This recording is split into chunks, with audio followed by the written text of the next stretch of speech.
Ce soir, c'est bon.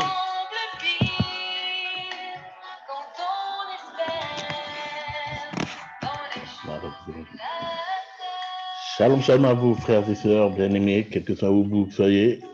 Frère Rudy, en votre compagnie, vous êtes bien sur la chaîne Guyane pour Yehoshua. Nous sommes donc lundi 27 juin. Il est en heure locale,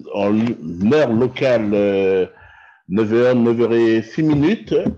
Nous sommes depuis la très belle et charmante commune de Matoury en Guyane. Et aujourd'hui se tient en ma compagnie la sœur Venise qui a donc reçu donc, un message du Seigneur.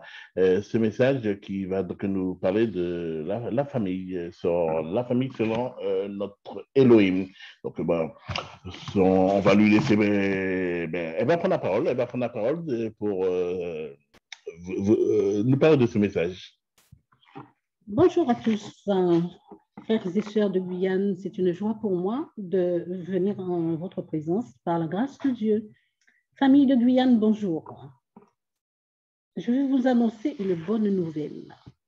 Et la nouvelle que je vous annonce, c'est que le Dieu du ciel et de la terre, le Dieu créateur et seul sauveur, notre Seigneur Jésus-Christ, vous aime.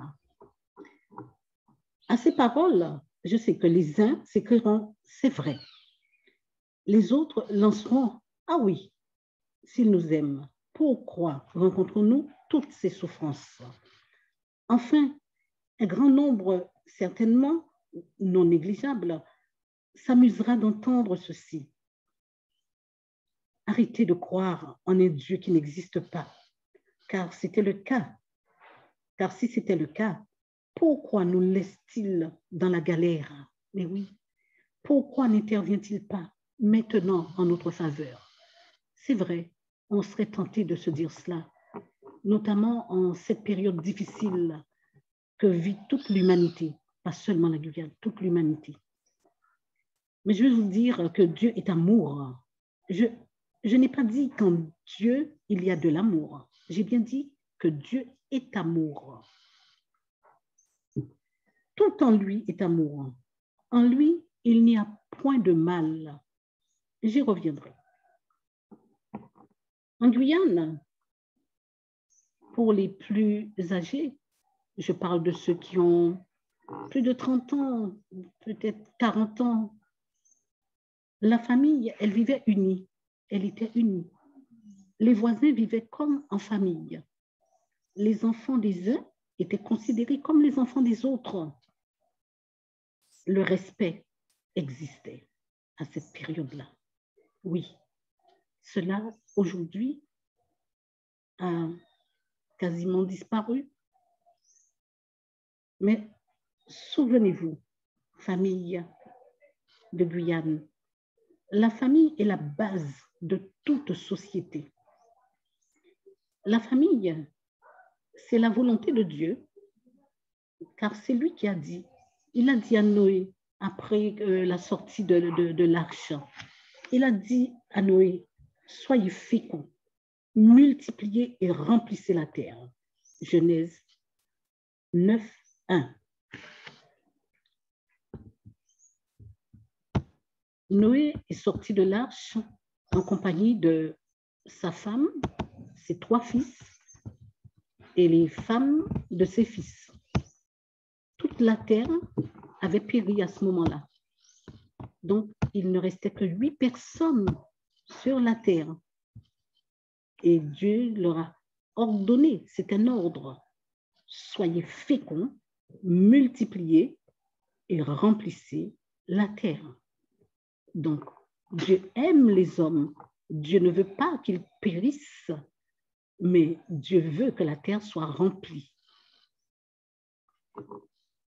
Au temps où les familles de Guyane étaient plus nombreuses et avaient moins de moyens financiers, pas d'aide sociale, parce qu'à l'époque, il n'y avait pas d'allocation familiale.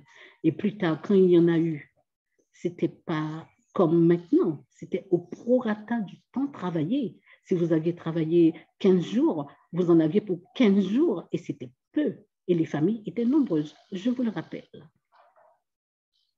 ces familles arrivaient à éduquer, élever leurs nombreux enfants, parce que chaque famille n'avait pas 2 enfants.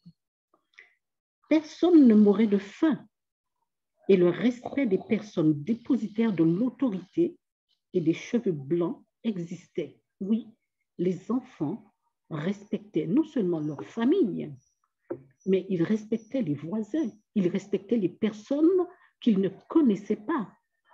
On ne lançait pas des mots à tort et à travers comme ça devant les personnes. Et pourquoi cela? C'est vrai, la religion de l'époque, la religion catholique, c'est la seule qui était sur le territoire. Et bien que n'ayant pas amené à la connaissance de la voie du salut, au moins elle a fait connaître l'existence de Dieu. Et cette connaissance de l'existence, je dis, de Dieu, a amené quand même une certaine crainte dans le cœur des familles, des individus. Et cette crainte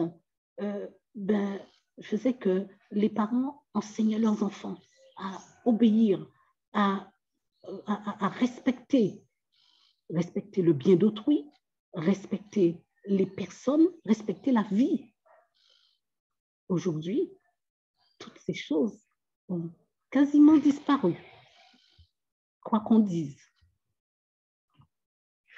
Ainsi, Dieu était devenu le refuge des pauvres, le protecteur de tous les affligés, des enfants orphelins, démunis, des femmes seules avec enfants.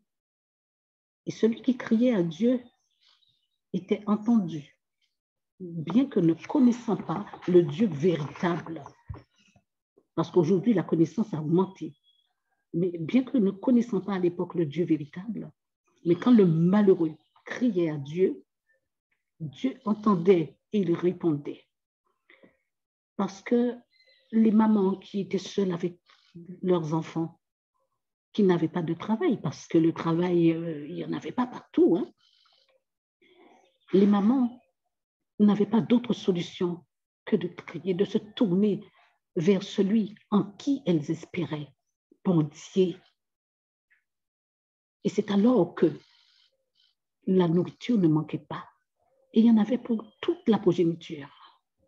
Oui, des parents qui n'avaient pas les moyens financiers, mais ils ont pu quand même éduquer leurs enfants et permettre que ces enfants arrivent demain à une situation sociale bien plus élevée que la leur. Parce que ceux-ci ont réussi à l'école, parce qu'ils ont compris. Ils ont compris la situation de leurs parents et ils ont compris qu'il fallait qu'ils aillent plus loin. C'était ça l'objectif des parents qui, eux, n'avaient pas de moyens. Mais ils avaient un trésor. Ils avaient un trésor transmissible. Jusqu'à maintenant, ce trésor est transmissible. L'éducation. Mais voilà, nous avons un adversaire, un ennemi qui, lui, il fait tout pour détruire le fondement de la société qui est la famille. Un ennemi qui fait tout pour détruire l'éducation. L'éducation donnée par la famille, les parents. C'est Dieu qui a ordonné aux parents d'enseigner les enfants dans leur plus jeune âge, de les enseigner. Dieu a même dit de les corriger. Tout cela n'est-il pas interdit aujourd'hui? Ben oui, on ne peut plus les corriger. On ne peut même plus élever la voix. On ne peut pas les enseigner. Mais la loi de Dieu ne change pas. La loi de Dieu est immuable. Voilà pourquoi, chers parents, si vous voulez voir vos enfants grandir dans la droiture, persévérer dans la loi de Dieu. La loi de Dieu est immuable. Aujourd'hui, la société est diversifiée. Les voisins ont érigé des murs autour de leur maison. Les familles sont dispersées entre Cayenne, Paris, New York, Montréal, etc. Les mentalités ont changé. Ben oui, le brassage. On ne se comprend plus. Les uns se sentent plus évolués que les autres. Comme l'ivraie dans le blé, des apports étrangers ont modifié nos habitudes, notre coutume, notre foi. Mais oui, autrefois, nous avions la foi en Dieu, dans le Dieu que nous ne voyons pas, que nous ne connaissions même pas, mais dont nous avions l'assurance qu'il existe.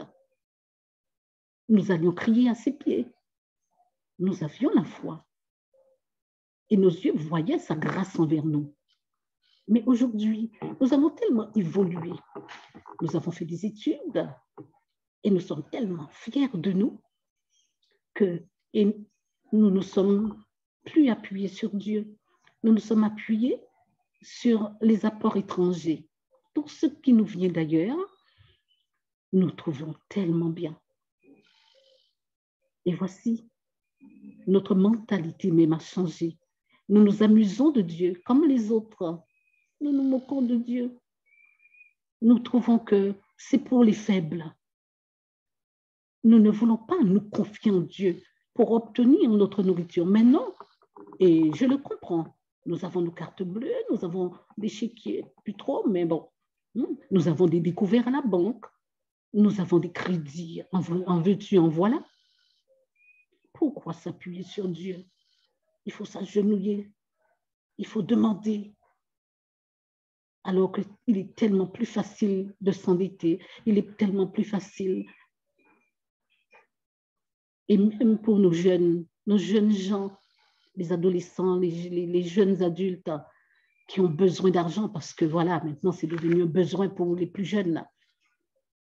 Ils ne vont pas demander à Dieu, mais ils vont faire des choses mauvaises.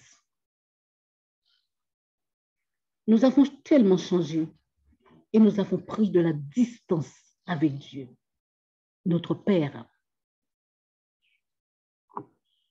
D'autres encore, aujourd'hui, gardent la foi, mais à condition que Dieu ne les empêche pas de vivre. Eh oui, parce que quand on vient à Dieu, à Jésus-Christ, quand on vient à lui, on ne peut pas vivre comme on veut, puisqu'on vient à lui, on dépose à ses pieds notre vie, il en devient celui qui nous dirige, celui qui nous conduit, parce que lui, c'est tout. Mais non, nous voulons être celui qui tient quand même les rênes de notre vie. Hein. On ne peut pas abandonner notre vie à Jésus, quand même. Où il est ce Jésus?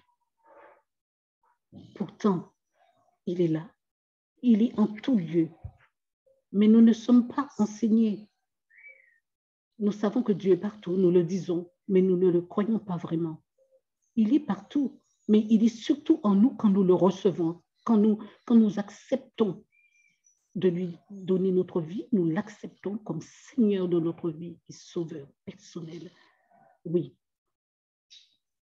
Il était que Jésus-Christ est le chemin, la vérité et la vie. Jean 14, 6. Il est le chemin. Il n'est pas dit qu'il est un des chemins. Il y a des chemins. Nous avons entendu dire que tous les chemins mènent à Rome, certainement. Mais il y a un seul chemin qui mène à la vie éternelle. Jésus-Christ est ce chemin. Jésus-Christ est la vérité. La vérité, c'est Jésus-Christ, c'est une personne. La vérité n'est pas un sentiment quelconque dans nos cœurs. D'ailleurs, la vérité n'a-t-elle pas trébuché sur la place publique, sur toutes les places publiques de ce monde? Actuellement, n'est-ce pas le mensonge qui est répandu en tout lieu? La vérité de ce monde a trébuché sur les places publiques. Jésus-Christ seul est la vérité. Alléluia. Jésus-Christ est la vie. La vie. Justement, cette vie qu'il a donnée pour nous en sacrifice sur la croix du Calvaire. À Golgotha, il a donné sa vie pour nous.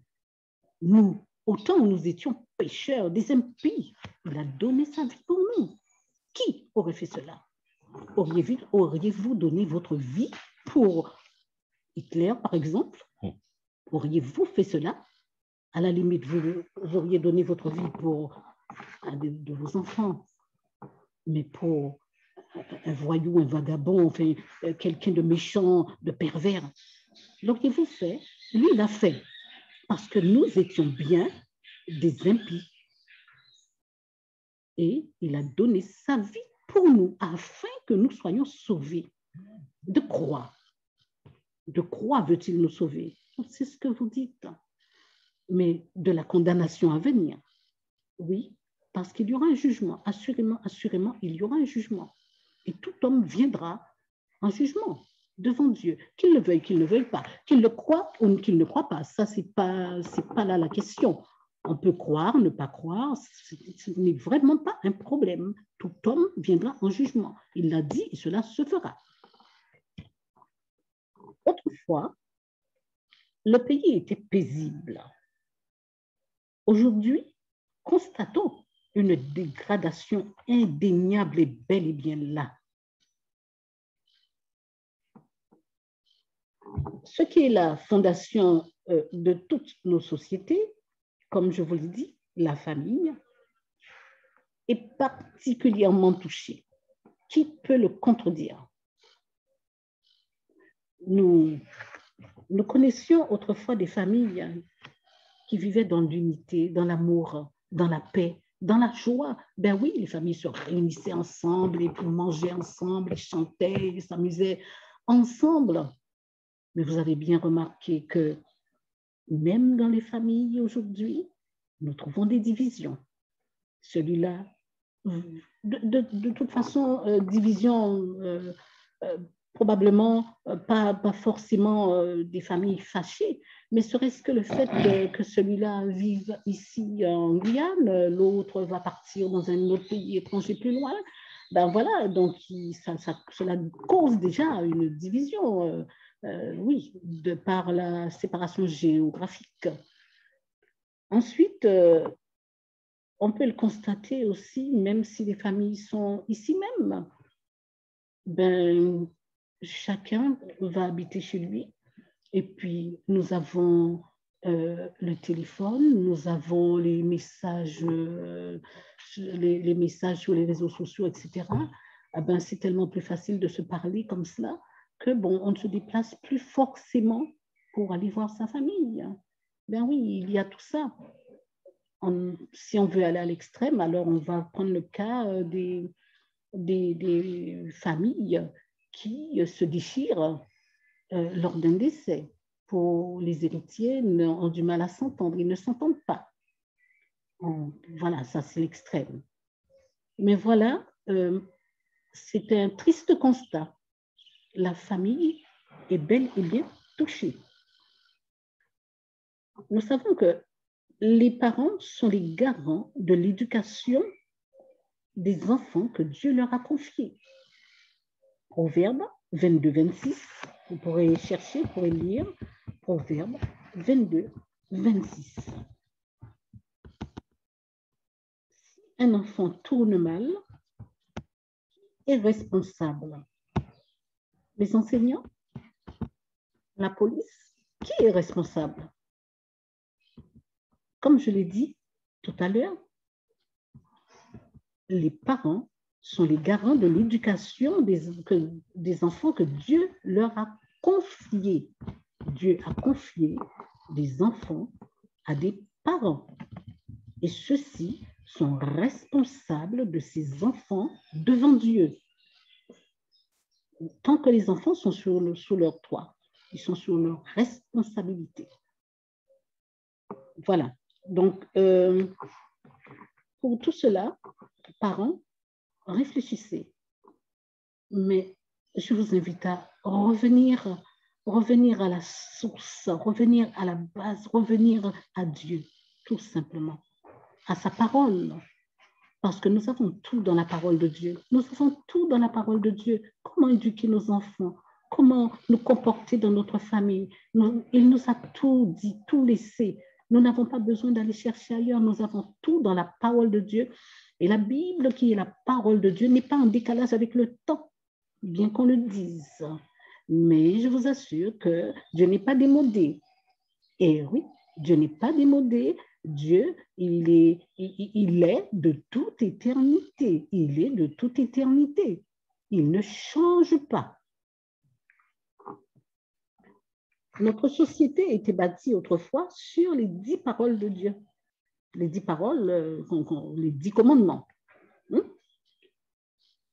Alors, ces 10 paroles, dans ces 10 paroles, nous pouvons trouver le respect et la crainte de Dieu, le respect du jour du sabbat, le respect des parents, le respect de la famille, donc, le respect de la vie, tu ne tueras point, le respect des biens d'autrui, le respect des engagements. Il y avait le respect partout.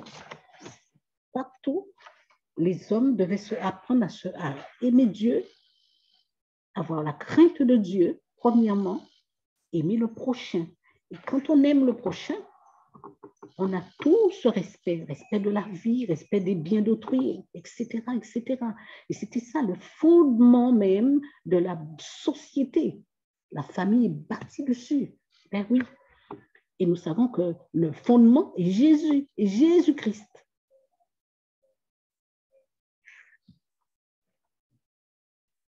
Précédemment, j'ai parlé de l'amour de Dieu. J'ai dit que l'amour, Dieu est amour. Exactement. Dieu est amour. Tel il est, tel il nous veut. Ben oui.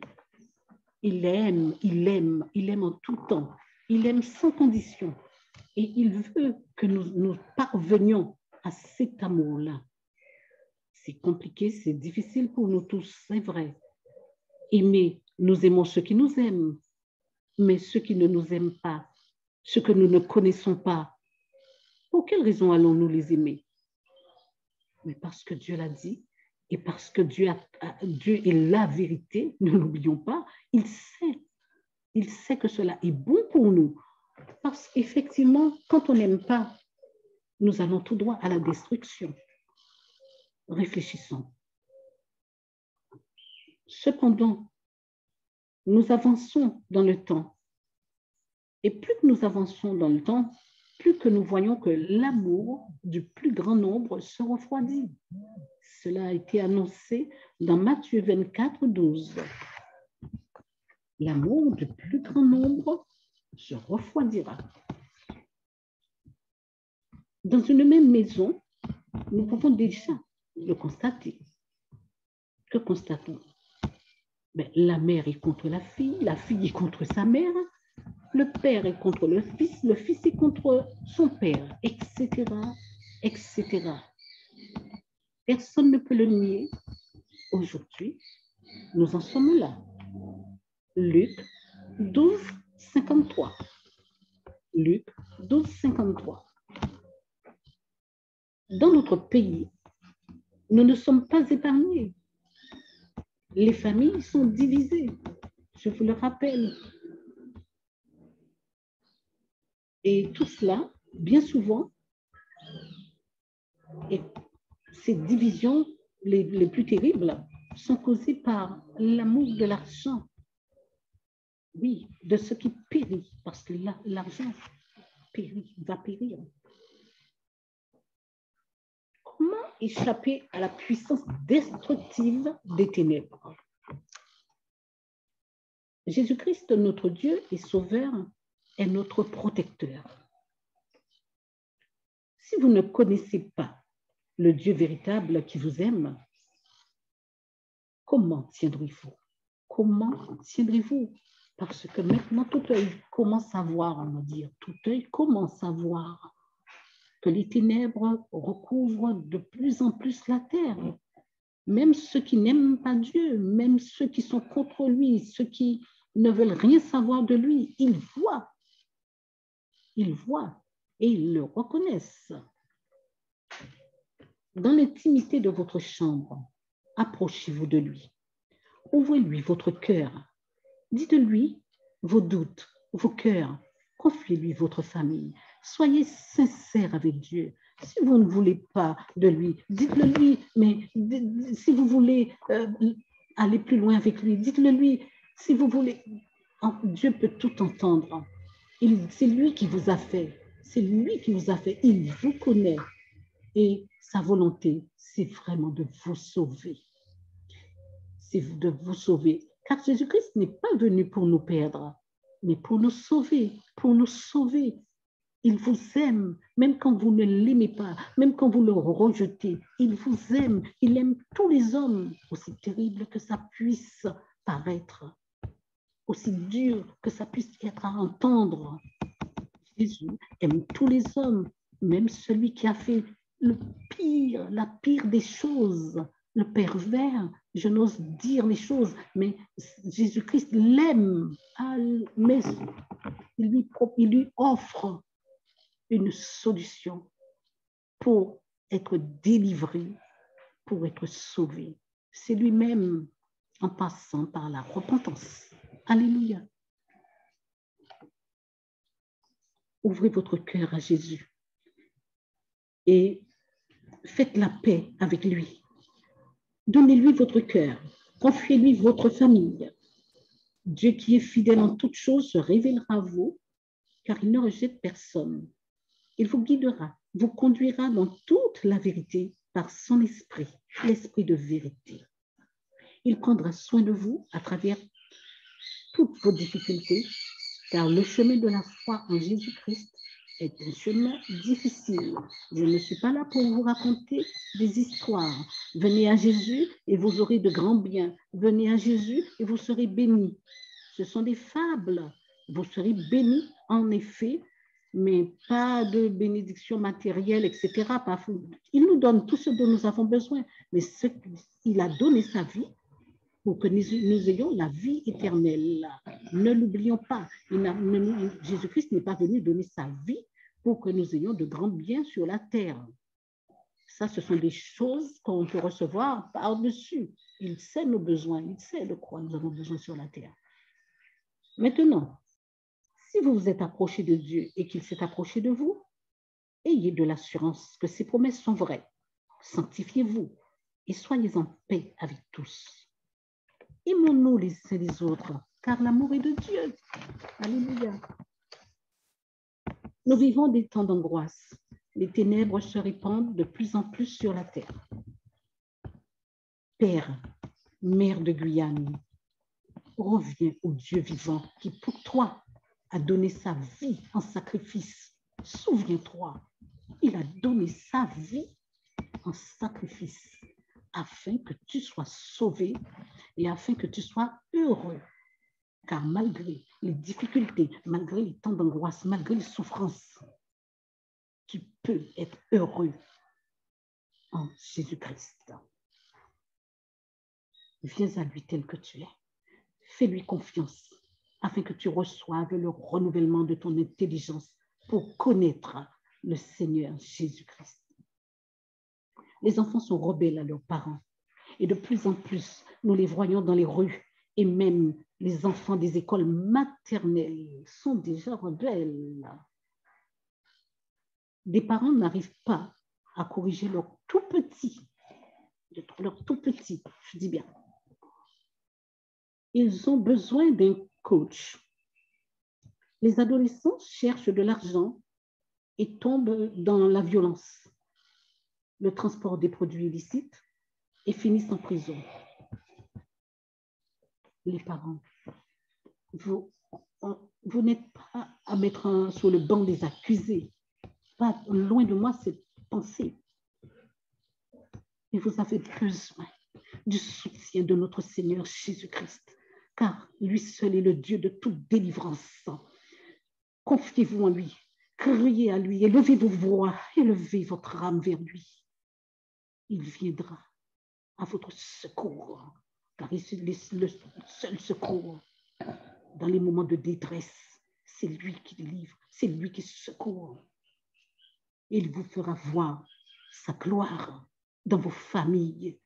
La lumière brillera à nouveau car là où il y a les ténèbres, quand Jésus vient, c'est la lumière. Alléluia. Jusqu'à quand accepterons-nous de nous lamenter sur les méfaits sataniques et critiquerons-nous les jeunes?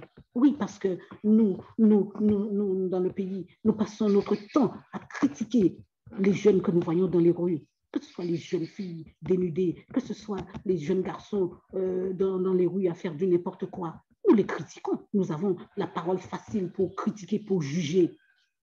Mais à quel moment nous tiendrons-nous sur nos genoux pour invoquer le grand nom de Jésus, pour que nos enfants, nos jeunes gens, nos jeunes filles soient délivrés de cette puissance satanique? Parents de Guyane, comprenez que le monde entier est sous la puissance du malin. 1 Jean 5, 19. Les forces des ténèbres dans lesquelles sont enrôlés des hommes méchants, égarés par les mensonges sataniques, par l'amour de l'argent, sont aujourd'hui plus que jamais activement engagés dans le grand combat spirituel qui a commencé dans le monde. Nous sommes en guerre. Une certaine voix s'est élevée pour le dire. Nous sommes en guerre. Vous devez prendre position pour votre famille. Parents, enseignez vos enfants. Enseignez vos enfants dans la voie de Dieu afin qu'ils connaissent la vérité. La vérité, je vous le rappelle, c'est Jésus. Et qu'à leur tour, ils ne se laissent pas vaincre par le mal, mais qu'ils condamnent les œuvres infructueuses des ténèbres, les dénonçant et les rejetant en prenant position pour Christ et en vivant en conformité à sa parole pour triompher avec lui. Soyez bénis. Soyez bénis, voilà le message que le Seigneur a permis que je vous porte. Et je vous dis vraiment de repasser ces paroles dans vos cœurs. Relisez les versets. Tenez-vous devant le Seigneur. Tenez-vous devant lui de tout votre cœur. Car si vous êtes sincère, Dieu, il le voit, il le connaît, il sait. Et c'est lui-même qui se révélera à vous si vous ne le connaissez pas. Et si vous le connaissez, mais que vous êtes affaibli, vous êtes fatigué, allez à ses pieds. Car si vous êtes fatigué, chargé, c'est à ses pieds que vous devez aller déposer vos fardeaux. Il vous délivrera. Le Seigneur est bon. Ce ne sont pas des mots vains, ce ne sont pas des mots, ce ne sont pas des paroles inutiles. Le Seigneur est la réalité. Le Seigneur, il est vrai. Et le Seigneur vous aime. Et le Seigneur, mon Dieu, dans ce temps de grandes ténèbres, de souffrance, allez à lui, déchargez-vous à ses pieds. Parents, ne restez pas, ne demeurez pas dans la souffrance, mais allez à Jésus. C'est lui le libérateur. Voilà, il vous délivrera. Voilà, ben écoutez, j'ai été ravie d'obéir au Seigneur et de vous porter ce message. Je vous dis probablement à bientôt et soyez bénis. Je vous souhaite une bonne journée. Au revoir.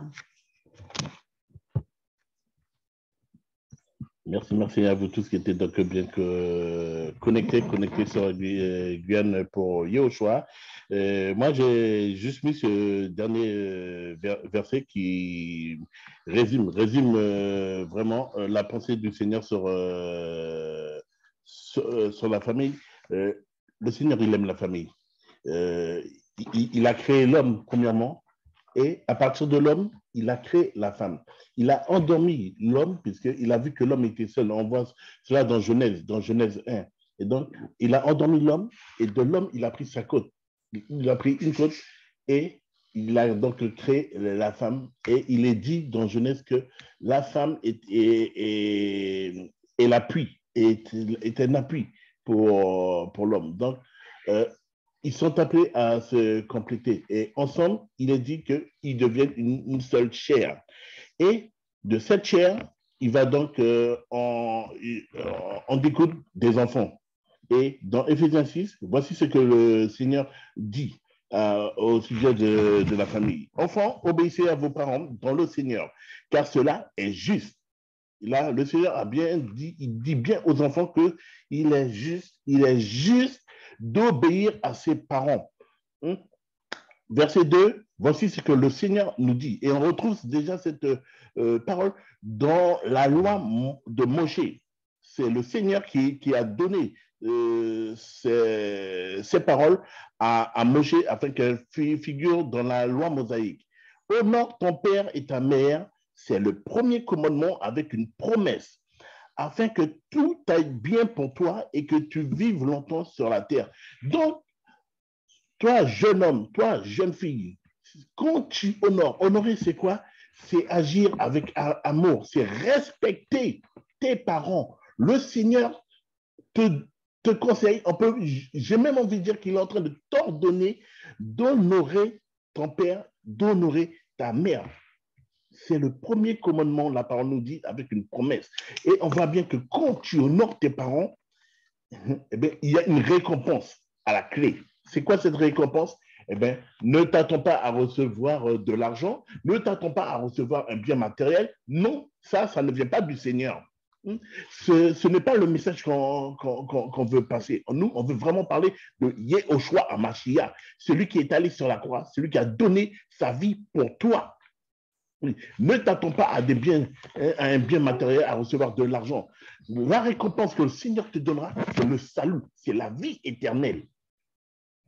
Donc, le Seigneur te demande d'honorer ton père, d'honorer ta mère, et que si tu agis avec amour envers tes parents, si tu obéis à tes parents, si tu les respectes, eh bien, tu vivras longtemps sur cette terre.